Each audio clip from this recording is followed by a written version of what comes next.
og bara býð ykkur velkomnar komin hérna á morgunkorn frá Amtsbókasafninu á Akureyri. Þar eru hérna þær Hrönn og Svala og ætla að segja okkur hvernig þær eru búnar að vera að markaðssetja Amtsbókasafnið undanfarið. Gjörðu svo vel. Takk fyrir. Já, ég heiti Hrönn og ég heiti Svala. Við ætlum bara að byrja á að deila með ykkur hérna skjánum. Nei, erum við að deila skjánum? Já.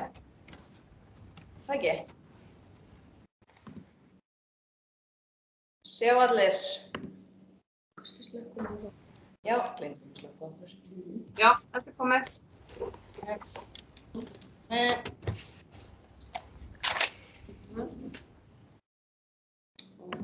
Svona. Já. Þetta eru sem sagt þeir samfélagsmiðlar sem við notum. Það eru Facebook, Instagram og TikTok. Þetta er allt svona frekar ólíkir miðlar hvað það varðar að fólk notar þá á mjög mismunandi hátt. Og þar af leiðandi þá erum við með mjög ólíkar áherslur á þessum miðlum. Facebook er náttúrulega fyrst og fremst upplýsingaveita og það er fyrsti staðurinn þar sem fólk leitar sér upplýsinga varðandi þjónustu og viðburði. En þið þekkið náttúrulega öll Facebook vel, þannig að við ætlum ekkert að fara nánar út í þá sálma hérna.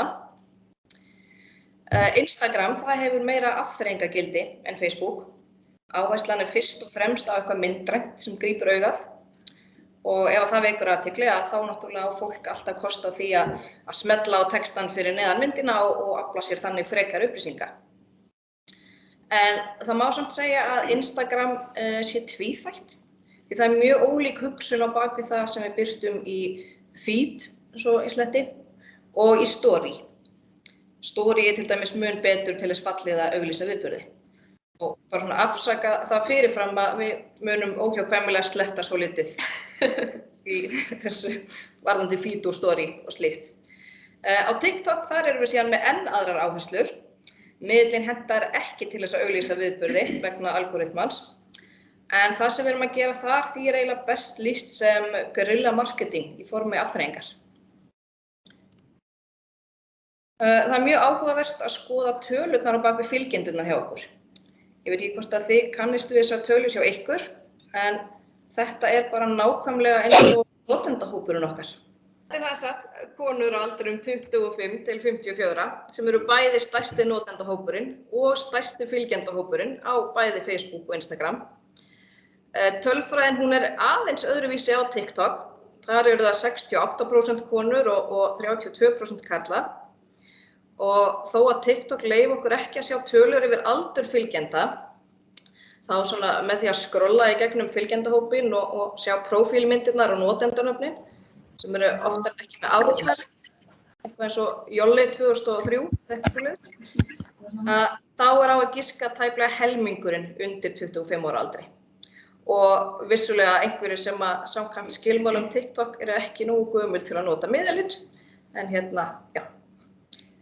Annars er það hún Svala sem að sér Instagramið okkar og hún ætlar að fara í gegnum hugsunina á bakvið það sem við birtum þar. Jú.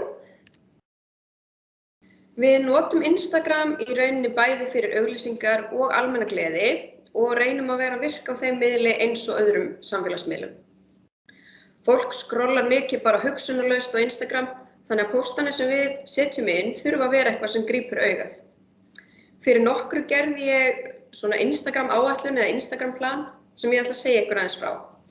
Þá er ég búin að gera lista yfir hvaða pósta ég seti inn á hverjum degi og það er mjög þægilegt að þurfi ekki alltaf að vera að finna upp hjólið, heldur hafa bara eitthvað fast á hverjum degi. Þannig að ég ætla að sýna ykkur aðeins frá því. Á mánudögum erum við með mánudagsmálið. Þá kemur semst mynd á vegginn af starfsmanni með kaffi eða tekönnuna sína. Viðkomandi segir aðeins frá því af hverju hann drekkur úr þessari könnu og hver sagan er á bak við hana. Og þarna fær fólk sem fylgir okkur aðeins að kynnast starfsfólkinu og þetta við fengið mjög góð viðbrögð. Þegar allir starfsmenn eru búin að kynna sitt mánudagsmál, þá finnum við bara eitthvað nýtt til að setja inn á mánudögum. Á þriðjudögum eru svo þriðjudagur í kjallaranum, en þá setjum við inn gamalt efni úr kjallaranum. Það geta verið gömul teiknimyndablöð, afmælisrit, barnabækur, boðskort eða bara hvað sem er. Oft setjum við inn myndir af einhverju sem fólki dettur kannski ekki endilega í huga sér til hjá okkur, eins og skólablaðið Gagnfræðaskóla Akureyrar frá árinu 1959 eða geisladiskur með Marienbál-hljómsveit Hafralækjarskóla frá árinu 2005. Á glærunum sjáum við lögreglumál frá árinu 1954 sem kostaði heilar 8 krónur, þannig að það er margt skemmtilegt að sjá í kjallaranum. Á miðvikudögum erum við með miðvikudagsmeðmæli. Þá mælir starfsfólk safnsins með bók og skrifar ummæli hana. Svo setjum við fleiri bækur í story sem viðkomandi mælir með. Við reynum að mæla með bókum úr öllum flokkum, enda mjög mismunandi hvar áhugasviðið liggur hjá starfsfólkinu. Þetta er bæði hugsað til að kynna alls konar bækur og líka fyrir fólk sem veit kannski ekki alveg hvað það á að lesa, þá getur það kíkt á þetta og fengið hugmyndir. Fimmtudagsljóðið kemur inn á fimmtudögum. Þá erum við að kynna ljóð og ljóðabækur. Þetta er aðalega hugsað til að vekja meiri athygli á ljóðum því það eru ekki langir biðlistar eftir ljóðabókum. Gaman að segja frá því að við fengum einmitt skilaboð nokkru eftir við byrjuðum með þetta frá konu sem sagði að þetta hefði breytt sýn hennar á ljóð. Hún hefði sem sagt haldið að ljóð væri bara 4 línur og rím, en það væri misskilningur og sum ljóðin væru jafnvel bara skemmtileg. Og þá vorum við komin einu skrefi nær markmiðinu að vekja athygli á ljóðum. Á föstudögum erum við með Bookface Friday eða bókafés föstudag sem er mjög skemmtilegt og fær alltaf góð viðbrögð. Þá tökum við semst mynd af bók með andliti framan við manneskju þannig að höfuðið passar á. Ég vona að þetta skiljist. Og eins og þið sjáið á glærunni þá geta myndirnar verið mjög mismunandi. Og hérna eru fleiri hérna sem ég ætla að sýna ykkur. Stundum krefst þetta smá undirbúnings og oftar en ekki hef ég sagt fólki að koma til dæmis í rauðum jakka eða gulri regnkápu, afsakið, svo ég geti tekið Bookface mynd. Því manneskjan á myndinni þarf auðvitað að vera í stíl við manneskjuna framan á bókinni. Þetta kemur misvel út eins og þið sjáið og það þarf stundum að taka fleiri en eina mynd svo allt passi. En þetta vekur alltaf mikla lukku.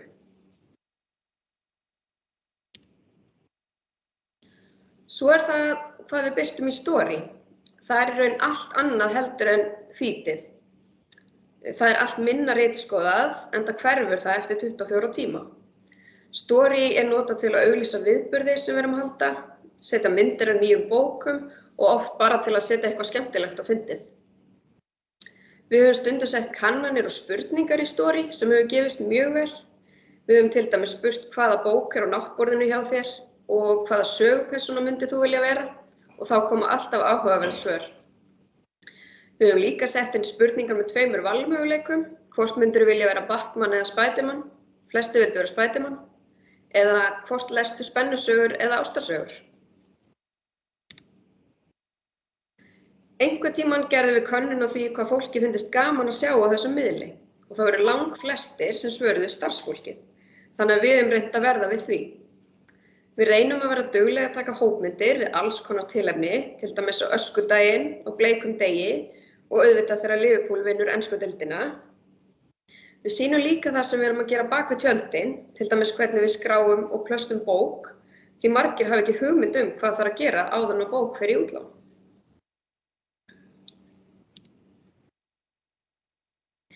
Næst ætla ég að segja ykkur aðeins frá highlights eða hápunktum á Instagram, ég ætla bara að kalla það highlights. Þið sjáið hérna á skjánum að fyrir ofan feedið eru nokkrir hringir. Þarna stendur TikTok, spil fyrir börn og fleira. Þetta er sem sagt það sem við settum á einhverjum tímapunkti í story og vistuðum beint í highlights. Það gerir það verkum að storyið hverfur eftir 24 tíma en verður til frambúðar á prófílum okkar. Þá getur fólk skoðað þetta ákveðna story aftur og aftur. Þetta virkar fyrir sumt en alls ekki allt.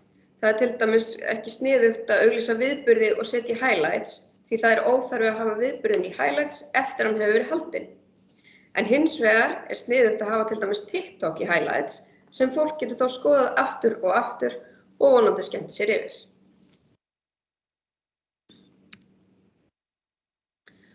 Að lokum ætla ég rétt að koma inn á örfá app sem ég nota fyrir Instagramið.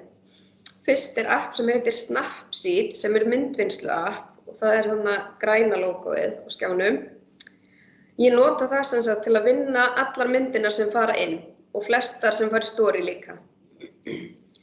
Birtan að mínum mati lykilatriði þegar maður að taka myndir og svo alltaf kostur að vera með góða myndavél eða síma.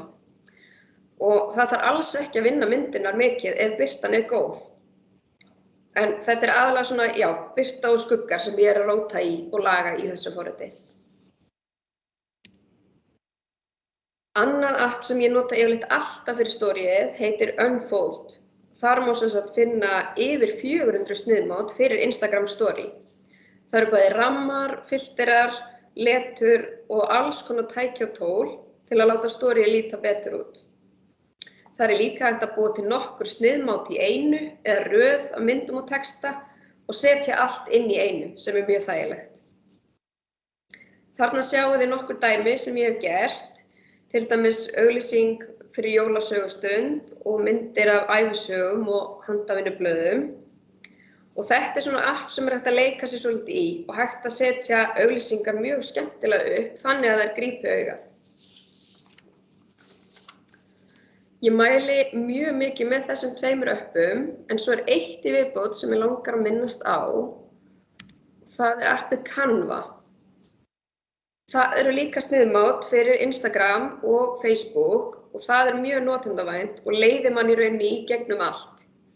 Þarna sjáum þið til dæmis sniðmát fyrir Instagram story og á fyrri myndinni sniðmáti bara eins og það var, en svo sett ég bara nýjar myndir og breytti textanum. Og þá myndin tilbúin og hægt að setja beint í storyið. Þannig að þetta gæti eiginlega ekki verið þægilegra. Ég nota frekar hin tvö appin bara þegar ég búin að venja mig á það. En það sem hendar einum, hendar ekki endilega öðrum. Þannig að ég mæli með að þið kíkið á öll appin og skoðið hvað ykkur líka best.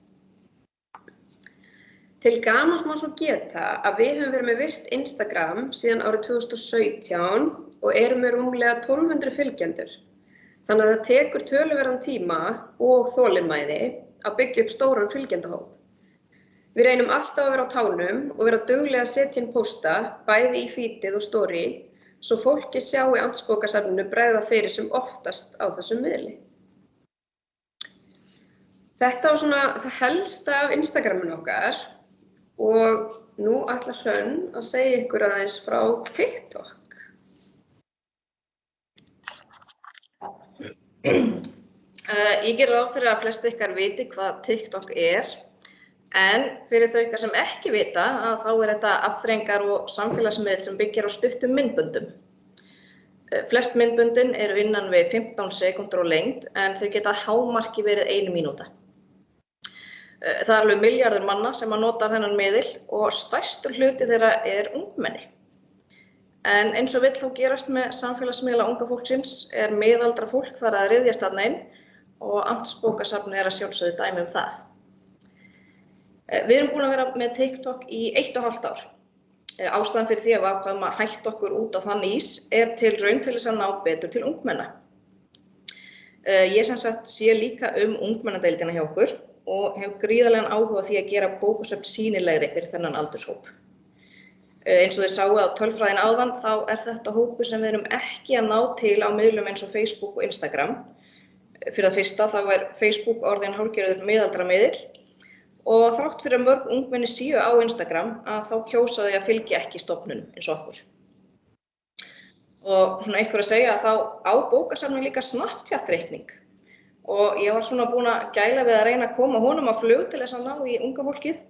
En þá tísti Kylie Jenner að nýja Snapchat útlitið væri ömurlegt og allir hættu á Snapchat og þannig að það varð ekkert úr þessu Snapchat-ævintýri Amtsbókasafnsins. Árið 2020 þá rakst ég hins vegar á þetta blogg, Don't Choose Me, Adventures of a Future Ready Librarian.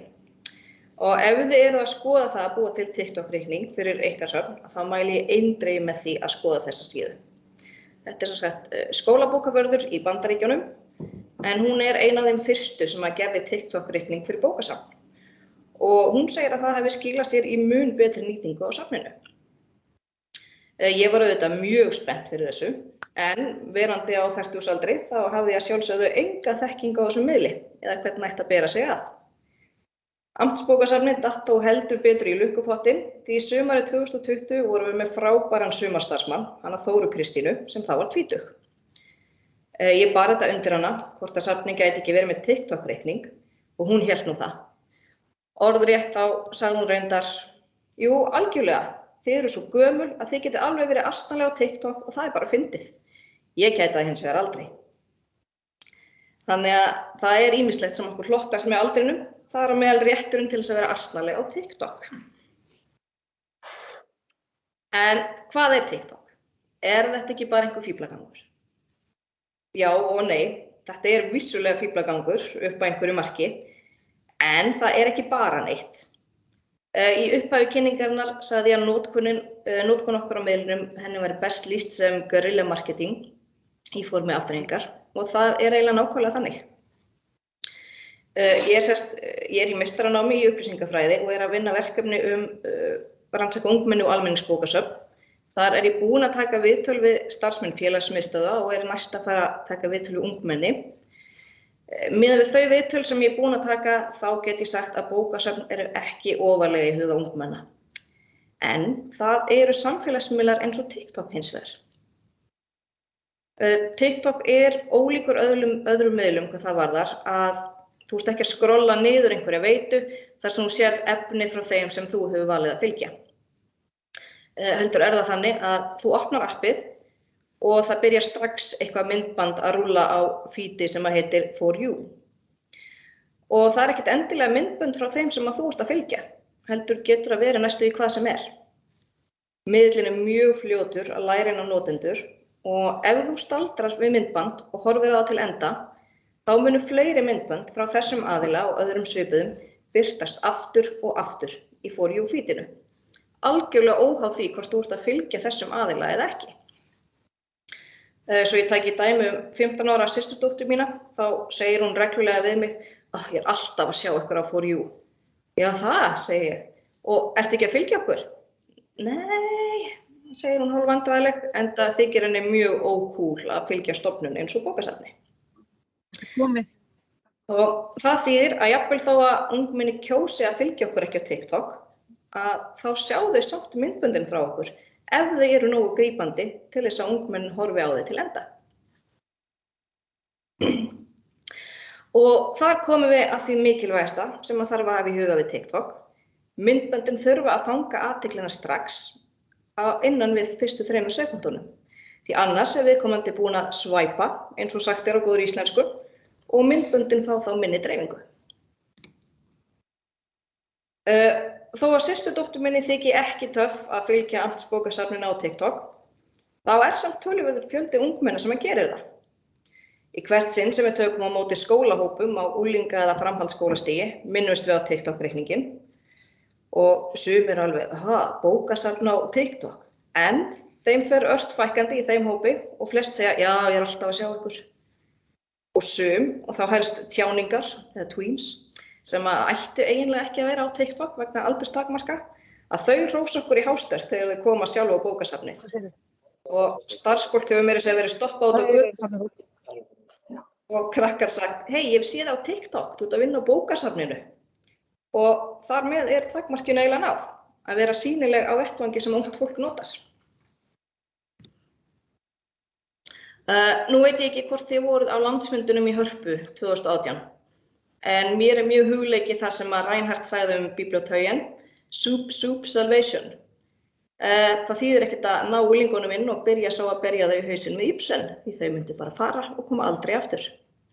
Í staðinni verða að bjóða þeim aðstöðu og ýmislegt spennandi og smátt er hægt að ota þeim bókum. Og það er eiginlega þannig sem við notum þennan miðil. Hér eru fyndin vídeó, hér er fólk sem þú ert farin að kannast við, bækur og bókaheillur í mynd aftur og aftur og aftur. Vonin er náttúrulega svo að þetta sáu einhverjum fræjum og að einhverjum tímapunkti poppi upp í höfuð á þeim, hei, kíkjum á bókasafnið. og þá þetta kannski ekki eins mikill þröskuldur. Þau þekkja umhverfið á skjánum hjá sér, þau vita hvernig starfsfólki lítur út og af þessum myndböndum að dæma að þá þetta bara frekar chillað og skemmtilegt fullorðið fólk. Þannig að það má segja að þetta sé hálfgerð beita. Við erum að kasta út einhverjum fyndnum myndböndum og vona að ungmennin bíti á. Hvort og hvernig það virkar kannski erfitt að mæla, en við erum þó með mun fleiri yngri fylgjendur heldur en á öðrum miðlum og unglingar hafa gefið sig á tal við mig utan vinnu bæði til þess að hrósa fyrir myndböndin og til þess að spyrja eitthvað tengt bókasafninu. Það erfitt að segja hvort þetta sé að skila fleiri heimsóknum, en það hefur bókasafnið ýmist verið lokað eða opið með takmörkunum, stóran hluta þess tíma síðan við byrjuðum á TikTok. En við erum að minnsta kosti stöðugt að minna á okkur og erum sýnilegri í samfélagsmiðlaveitum hjá ungu fólki. Í byrjun talaði ég að TikTok hentaði illa til þess að auglýsa viðburði. Algoritminn á TikTok nefnilega alveg stórundarlegur. Þau myndbönd sem birtast í For You eru ekkert endilega ný. Þau geta jafnvel verið margra mánaða gömul. Í For You feedinu eru hins vegar engar dagsetningar. Það notandi sem sér myndbandið þar hefur ekki hugmynd hversu gamalt myndbandið er. Sem dæmi, þá það myndband okkar sem hefur fengið flest áhorf, það enn að fá dreifingu, ný áhorf og like. Þrátt fyrir að vera tekið upp og sett í loftið í júlí 2020. Þannig að þetta býður náttúrulega bara upp á misskilning. Við gerðum til dæmis myndband Harry Potter flóttaherbergi sem við vorum með í nokkra daga. Einhverjum mánuði síðar sá það einhver á TikTok og spurði hvort hægt var að komast í herbergið. Svarið var sjálfsögðu nei, enda löngu búið að taka herbergið niður. Og þá skiptir líka töluverðu máli að nota hashtag og hoppa á hinn ýmsu trend. En fólk ekkert endilega að finna upp hjólið á TikTok. Í stuttu máli þá eru allir að gera það sama, nota sömu lögin, sömu dansana og svo framvegis. Já, miðillinn hentar hins vegar vel til þess að auglýsa safnefni og þjónustu sem alltaf til staðar. En höfum í huga það sem Reinhard sagði, soup, salvation, og þannig reynum að hafa póstana. Fyndið, þjónusta. Fyndið, þjónusta. Og að sjálfsögðu skiptir það máli að það sé sett rétt fram og á skemmtilegan hátt. Og þjónustinni eiginlega laumað inn í myndböndin, svona eins og product placement í bíómyndum. Ég að spá í að sýna ykkur örsnögt, það reyndar við komumst að því að hljóðið virkar ekki. Ég ætla að taka dæmi hérna sem sagt, bara hreinan fíflagang. Það til dæmis hérna.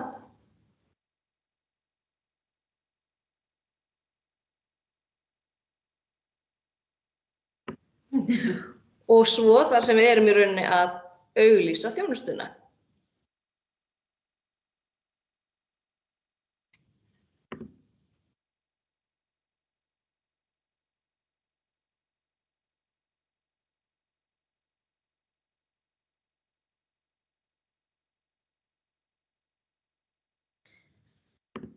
Þannig að þetta svona, já, við erum samt alltaf þó að sé verið að auglýsa þjónustuna að hafa þetta skemmtilegt. Ég mæli með að þið kíkið sjálf inn á síðuna. Maður þarf ekki að vera með TikTok appið, þannig að þið getið séð þetta með hljóðið, það er mikið skemmtilegra þannig.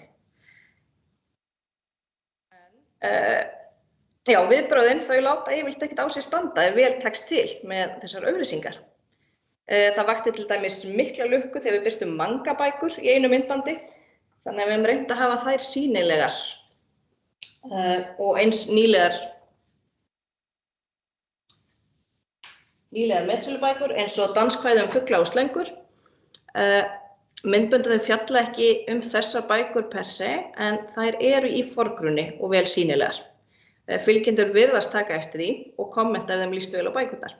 Einhverjir hafa meira sér sagt að ætla að bæta ákveðnum bókum á leslista eftir að hafa séð þær í myndböndunum. Það er gríðarlega stórt bókasamfélag á TikTok, BookTok. Þar eru áhrifavaldar að fara yfir bækur, endursegja þær og gefa þeim einkunnir og það er alveg frábært samfélag og við værum alveg til að geta gert svoleiðis en það er auðvitað gríðarlega tímafrekt að ætla að kafa ofan í allar bækur sem við sýnum. Þannig að við leggjum í staðinn áherslu á sprell og að vera sýnileg. og sendum þannig út þau skilaboð að bókasafnið sé skemmtilegt og fyrir alla. TikTok og Instagram eru miðlar sem að vinna mjög vel saman. Við erum með reikningana tengda, þannig að öll TikTok-myndböndin þau birtast í Instagram og Facebook story. Þannig að jafnvel þó að fólk sé ekki með TikTok, þá sér það samt myndböndin ef það fylgir okkur á hinum miðlunum. Mér finnst það gríðarlega gaman að heyra daginn frá konu sem ekki með TikTok, en hún sagði að hún elskaði þessi myndbönd og í hvert sinn sem það kemur nýtt story, flýtti hún sér að opna í vonum að það væri nýtt myndband. En eins og Svala talaði áðan, þá notum við story oft til þess að auglýsa viðburði, nýja bækur og ýmislegt annað. Svo þrátt fyrir að þessi kona sé kannski að bíða eftir myndbandi, að þá hún að fá heilan helling af upplýsingum og vitneskju starfsemi og þjónustu safnsins. Nú veit ég ekki hvort ég hafi eitthvað skoðað það að vera með TikTok, en ég ætla örstutt að fara yfir nokkur praktísk atriði. Það fyrsta er þrífótur fyrir símann, gríðarlega nauðsynlegt, svo þurfi ekki alltaf einhver að halda á símanum. Annað er tímastillir, þá hægt að velja að taka upp nokkra sekúndur í einu, pása vídeóið og taka svo næsta skot annars staðar. Og síðast en ekki síst, fyrir okkur sem að reynum að kynna bækur, þá er filter sem að kallast invert video. TikTok-myndbönd eru nefnilega yfirleitt tekin upp á selfie-stillingu, svo mann sjáir sjálfa sig á skjánum meðan upptöku stendur. En það þýðir hins vegar að myndin er spegluð. Og ef við erum að reyna að gera bókum hátt undir höfði, þá er mjög óheppilegt ef titlarnir eru speglaðir. Þannig að þessi filter er í rauninni speglun á speglun og verður til þess að bókakápurnar líta rétt út þó að myndavélin sé stillt á selfie. Við höfum lent furðu lítið í nettröllum, en það hafa alveg komið einhver óviðeigandi komment. TikTok býður upp á það að sía út ákveðin orð. Þannig að þegar við höfum fengið svona komment, að þá bara bætum við þessum óviðeigandi orðum í síun okkar og þannig sjást kommentin ekki. Já, takk fyrir okkur. Takk fyrir okkur. Þá er bara spurning hvort að það eru einhverjar spurningar.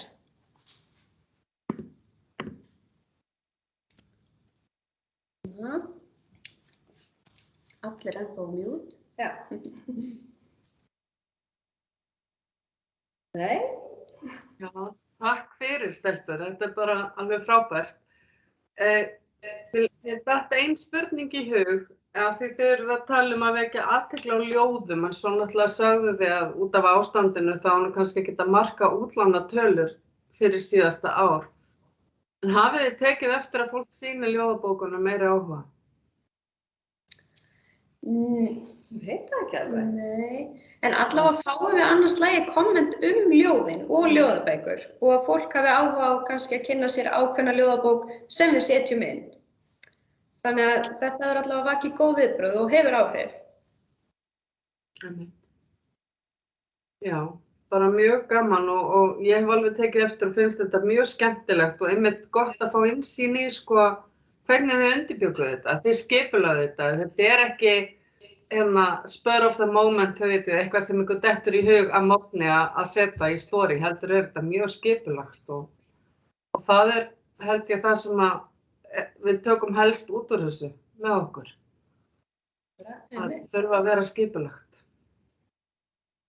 Bara takk kærlega, ég ætla að slökkva bara á upptökunum, mér sýnist ekki vera fleiri spurningar. Já, takk fyrir okkur. Takk fyrir.